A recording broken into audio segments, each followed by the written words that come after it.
अयोध्या जी आते हैं तो भगवान राम, मर्यादा पुरुषोत्तम राम, सीता मैया, सभी लोगों के दर्शन प्राप्त होते हैं, उनके संदेश मिलते हैं।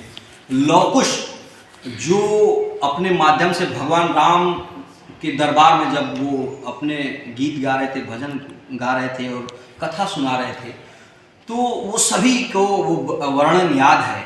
उसी तरीके से अयोध्या जी में लव कुश हैं करण अर्जुन, जो देश विदेश में सभी माध्यम से मर्यादा पुरुषोत्तम राम के संदेश को भजन के माध्यम से, तमाम हनुमान जी ने जो भगवान राम के लिए किया उसको भजन के माध्यम से प्रचार प्रसार कर रहे हैं। जो सरकार और तमाम सारे लोग कर रहे हैं, कहीं ज़्यादा उससे बढ़ करके लव कुश यानी करण अर्जुन प्रचार प्रसार में लगे हैं। जी मीडिया जो है ख़ास तौर से इनको शुभकामनाएं देता है, बधाई देता है कि इसी तरीके से आज देश में आप लोग अलग अलग जगह जा कर के भगवान राम, मर्यादा पुरुषोत्तम राम के बारे में लोगों को बताते हैं, गा कर के भजन के माध्यम से विश्व में आप लोग कीर्तिमान स्थापित करें और अयोध्या जी का नाम रोशन करें। क्योंकि अयोध्या जी का नाम जब रोशन होगा तो निश्चित तौर पे जो देश की तस्वीर है वो बदलेगी और वो सनातन धर्म का जब प्रचार होगा तभी भारतवर्ष का।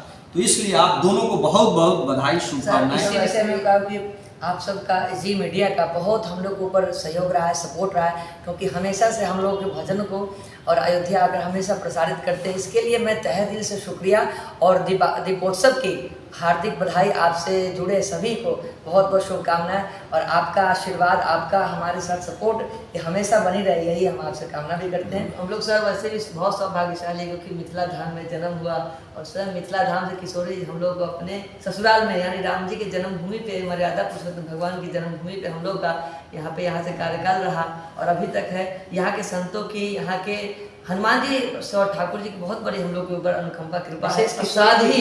साथ ही साथ आप लोग का ऐसा सहयोग है कि ये सहयोग हम लोग को दूर दूर तक पहुंचाता है और यही अपेक्षा रखूंगा जब भी अयोध्या जाइए तो हम लोग रूबरू जरूर हुई। बिल्कुल, राम काज में हम भी आपके साथ हैं और चाहेंगे हमेशा साथ में। राम काज की बिनु मोहि कहा।